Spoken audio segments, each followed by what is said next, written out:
Hey, Uncle Mud here. I'm at the Bale studio in beautiful Oxford, Michigan. That's strawbalestudio.org, visiting my friend Deanne, and we're having a workshop here. And while we're here, I just wanted to check in and show you the living roof from this Bale sauna that we built a few years ago. How lovely the living roof has come in. A living roof again being boards, normal decking boards that you'd use in any other roof, maybe a little stronger if we're going to put some more weight on it, but covering that with a piece of pond liner or some billboard tarps, and on top of that putting some compost and growing some plants. These are different types of sedum and other local plants that love the area, love the water when it comes, and can handle a little bit of drought when it gets hot and dry up there in August or so. The roots have kind of spread out and covered the entire roof, and they will slow down the water that comes down when it rains, and let it release gradually. Any water they don't use, it releases gradually into the environment, so we don't end up with a big rush of water off the roof like you would with a metal roof or an asphalt roof. It keeps the building a lot cooler in the summer, and I think it's a very beautiful building. If you want to take a quick look, we've piled a bunch of junk in front of it, but we had a lovely sauna in it last night.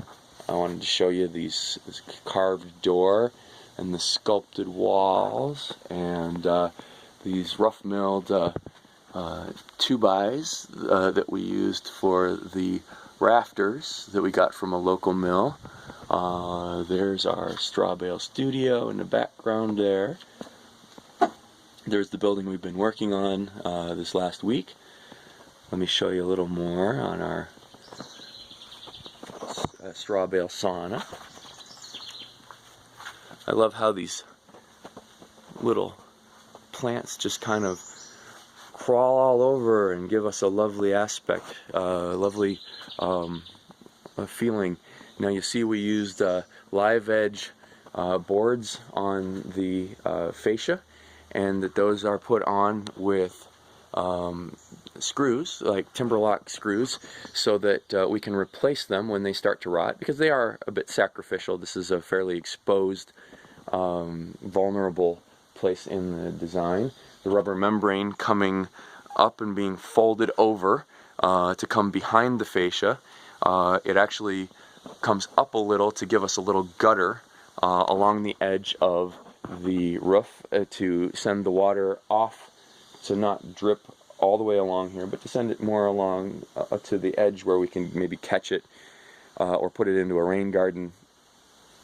And that little bit of a lip also gives a support place for the compost and straw that is a growing medium for all of our lovely plants up there. Come in here and see our Cobb Wall. Beautiful sculpted design work. This is cob, which is sand and clay and straw, just from the local soil. We've got a little fireplace here if you wanted to come out and sit on this little nook and enjoy the outside when it's a little bit wetter. We've got a little bit cooler in the late fall. We've got this fun arch here that we sculpted out of cob. Little archway door.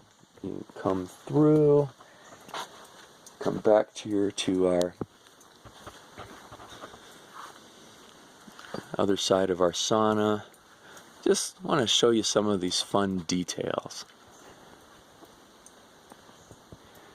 Most of the wood here that we didn't get from the local mill, we traded them some logs that that they had cut down when they widened the pipeline here last year, and got some lovely timbers in exchange for the trade with the mill. But we also went out in the woods. Sunray likes to call it God's hardware store, where we just find these poles and bring them back and peel them and cut them and make rafter ties and rafters themselves out of them. So we've got this nice little bench down here where we put together a bunch of bricks for our afternoon painting and plastering class, and a bunch of stuff that we don't quite want in the weather put on the shelves there. This cob is a wonderful sculpting medium to just play with, to make little nichos and have fun with. And we'll peek in here in the straw bale room that we created in 2014. We left the stump in here. We thought we'd make a table out of it, but that, well, we don't know when we'll get around to that. And then that's over there is our sauna that we had a wonderful sit in last night. And if you want to see more of what we're doing, check me out on Facebook, Uncle Mud on Facebook, or the Natural Cottage Project, or Straw Bale Studio on Facebook, or strawbalestudio.org to follow us as we have more adventures.